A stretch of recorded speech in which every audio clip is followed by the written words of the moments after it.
Bon, il ne s'agit pas de faire la synthèse de 2 journées pleines, très riches. Je pense que les modérateurs de session et les rapporteurs ont fait ça de façon merveilleuse. La question des villes est une question d'une très grande complexité. Et donc, au fur et à mesure que je suivais un peu les interventions, je m'étais rendu compte que c'est quelque chose qui est du domaine, je dirais, de la prospective.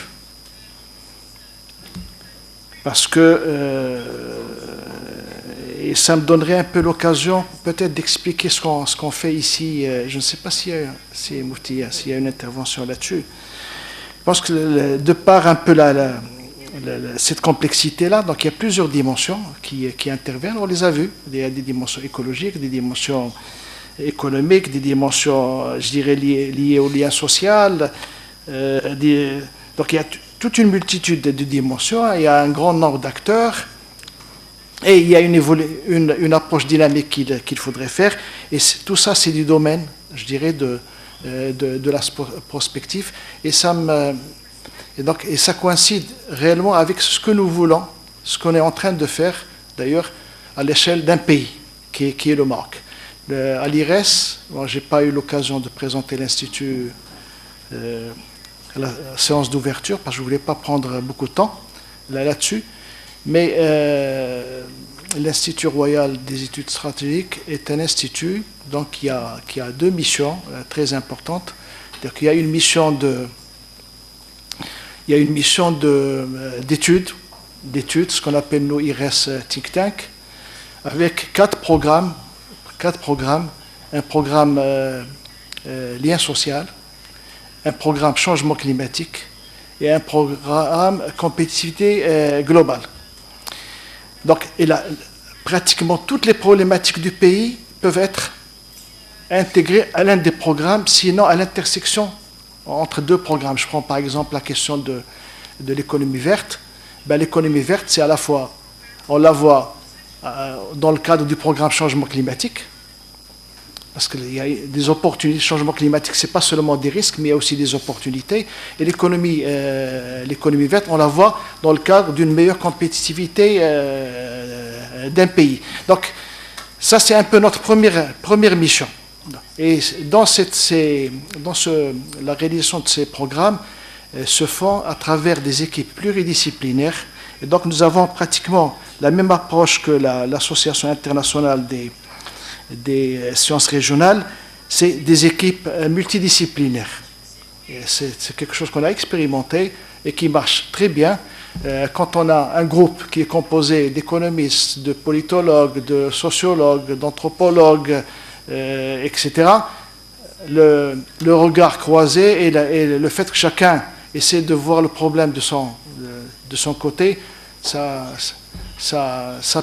crée de la richesse. C'est un peu ça crée de la richesse et ça aboutit à des analyses pertinentes et aussi à des conclusions qui sont innovantes et des propositions innovantes. Donc ça, c'est la première mission de l'Institut. Bon, les sujets abordés sont des sujets qui sont très variés, donc à l'intérieur de chaque programme, il y a toute une série d'études avec bien entendu une approche scientifique qui est une fonction scientifique qui est externalisée et une fonction stratégique qui est internalisée. Nous notre objectif, c'est d'avoir un argumentaire scientifique fort et là où la valeur ajoutée de l'IRES est la plus importante, c'est au moment où on transforme l'académique en stratégique. Et bien entendu, cette gestion-là n'est pas évidente parce que parfois, les dimensions de temps n'étant pas les mêmes, le temps académique n'étant pas celui du stratégique, on est obligé d'avoir une gestion très particulière de ce type de programme.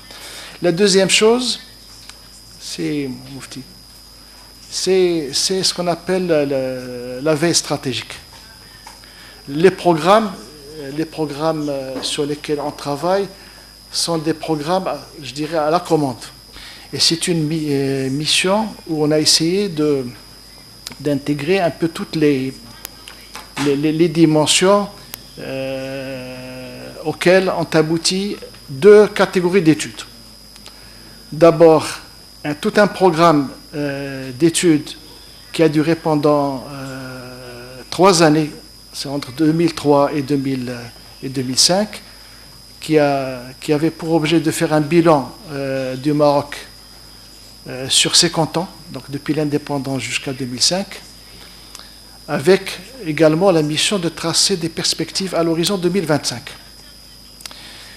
Ce programme nous a donné un certain nombre de recommandations qu'on va voir tout à l'heure au niveau du système de veille.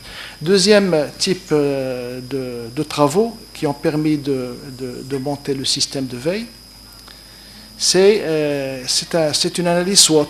Donc, autant dans le cadre de l'évaluation sur 50 ans du Maroc, on n'a pas tenu compte du contexte international, mais on a fait un benchmarking du Maroc avec une quinzaine de pays sur 50 ans, pour voir comment on a évolué selon les différentes thématiques. Par contre, le contexte international lui-même n'avait pas fait l'objet d'un examen approfondi avec toutes les opportunités, toutes les menaces qu'il présente donc pour ou qu'il offre pour le Maroc. Donc, l'analyse SWOT donc, a permis aussi de dégager un certain nombre de clés de succès qui sont les libellés de domaines de veille stratégique. Et on passe à l'autre. Donc, les domaines que nous avons aujourd'hui au niveau de l'Institut, je peux les rappeler rapidement. La préservation de l'indépendance du Maroc et de son intégrité territoriale, ça c'est une dimension politique en relation avec la question du Sahara, et avec une dimension sécuritaire assez forte qui dépasse le cadre du Sahara. Garantir l'indépendance du Maroc en termes de ressources stratégiques et préserver son capital naturel. Ça, c'est également une grande recommandation du rapport du cinquantenaire. Sécuriser les besoins fondamentaux des populations, parce que là, on est dans une approche de développement humain. D'ailleurs, plus que l'approche du développement humain, au niveau de l'IRES, l'homme est mis au cœur de toutes les politiques. Et ça, c'est une orientation très forte de Sa Majesté le Roi. Améliorer le positionnement du Maroc dans la mondialisation, ça aussi, c'est un programme très important et un domaine aussi. Protéger le Maroc contre les conséquences du changement climatique et contre les catastrophes naturelles. Moderniser le secteur public et améliorer la gouvernance.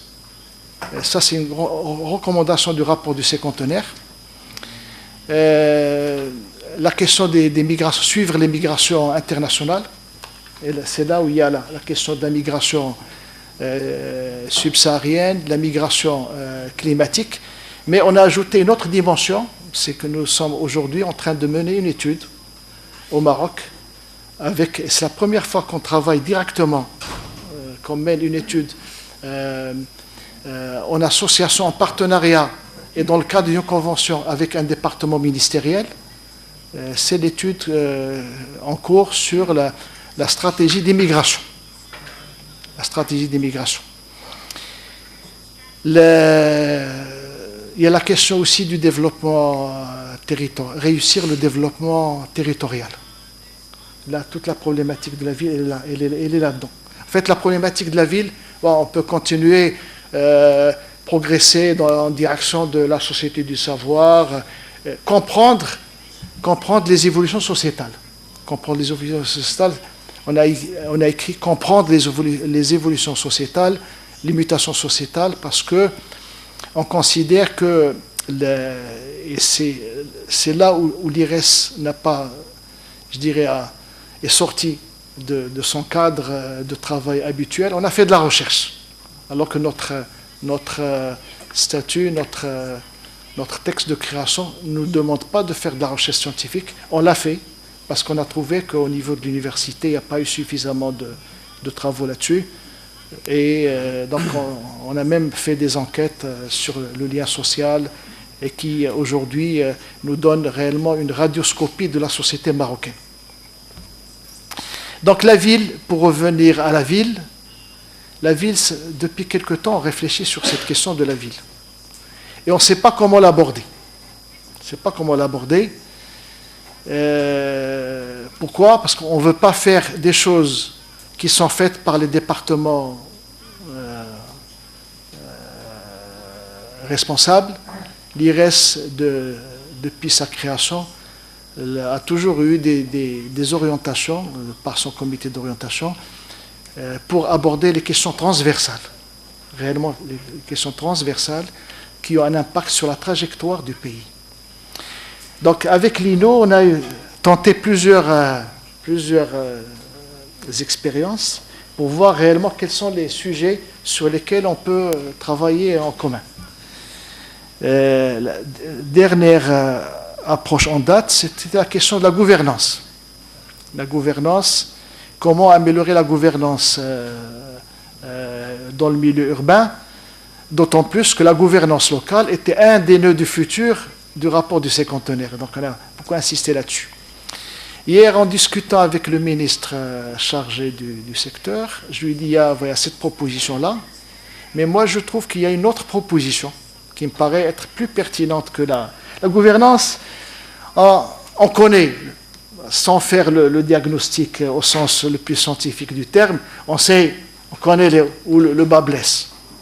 C'est le problème de la formation des élus, c'est le problème de la bureaucratie, c'est le fait que le paysage politique est encore atomisé. Il y a un certain nombre de raisons qu'on connaît déjà. Donc je lui ai proposé hier d'essayer de capitaliser sur ce qu'on fait à l'échelle d'un pays pour le faire à l'échelle des villes. Mais là, c'est pas réellement une mission de l'IRES. Parce que la mission de l'IRES, c'est le Maroc dans sa globalité. Et nous, en montant ce système de veille avec tout son système d'information qui est derrière, et toutes les méthodes de traitement de la complexité qui est derrière, que je n'ai pas exposées.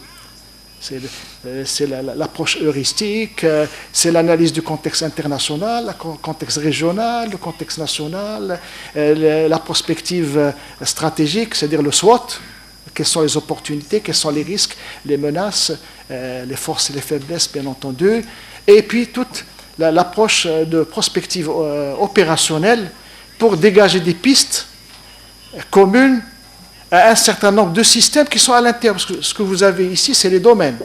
Mais chaque domaine est décomposé en 5 à 6 systèmes. Donc nous gérons réellement près de 55 systèmes, ce qui montre un peu toute la complexité de la chose. Donc nous, en montant ce système-là, on était parti du principe de créer un réseau national de veille stratégique qui serait alimenté par les départements ministériels concernés, chacun dans son domaine, et avec un feedback, bien entendu, c'est de leur donner un peu la quintessence et les résultats de la consolidation.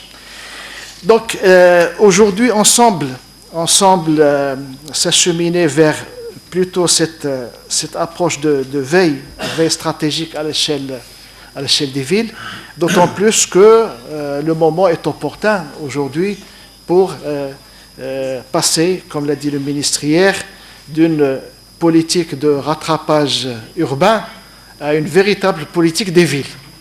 Donc la véritable politique des villes, ça suppose bien entendu qu'on ait intégré toutes les dimensions nécessaires, qu'on ait tenu compte de tous les paramètres et que l'approche est une approche dynamique. Donc on est là en ce moment. Donc quand Sir Tabi m'a proposé de tenir ce séminaire ici, j'ai sauté sur l'occasion. Je me suis dit, c'est réellement l'occasion de nous éclairer sur, je dirais, la meilleure manière d'aborder ce travail sur les villes, donc en collaboration, bien entendu, avec les principaux département. C'est une expérience qui est réussie. On a passé 2 journées très riches, qui vont j'espère, nous faciliter la tâche pour mieux problématiser. On dit la problématisation, et c'est quelque chose de fondamental. Quand un problème bien posé est un problème à moitié résolu, je dirais même à 60% ou 70% résolu. Donc ça va nous aider énormément. La proposition qui a été faite de créer une antenne de l'Association internationale des sciences régionales au Maroc, moi je pense que c'est une très bonne idée. Très bonne idée. L'IRES pourrait contribuer à cette création. Bon, on n'est pas la seule partie prenante parce que c'est les universités. Vos interlocuteurs sont dans les universités. Donc, à travers nos réseaux et à travers CIRTABI, je pense qu'on va essayer d'identifier un certain nombre d'universitaires, de chercheurs qui sont intéressés, avec CIADD également, au niveau de l'INO, identifier un certain nombre de personnes qu'on pourrait vous proposer. Concernant la politique de partenariat de l'IRES, la tradition au niveau de cette maison-là, c'est de faire de la coopération non formalisée. Les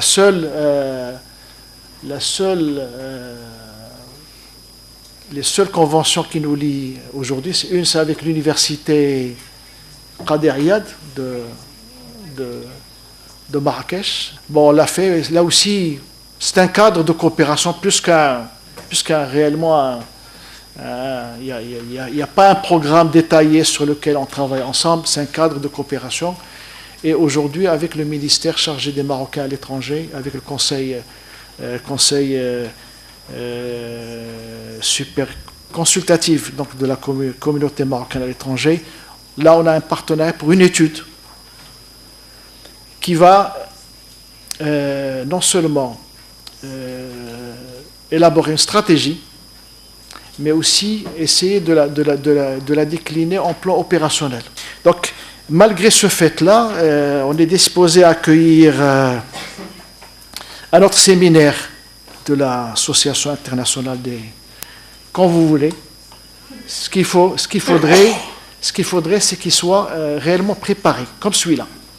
Bien préparé, parce que ce séminaire-là, je pense qu'on y travaille depuis le mois de juin, n'est-ce pas?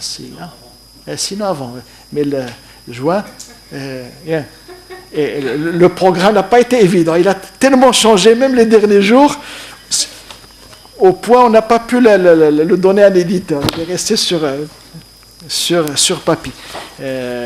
Ce qui est là où, moi je pense que la question du programme, c'est quelque chose de fondamental.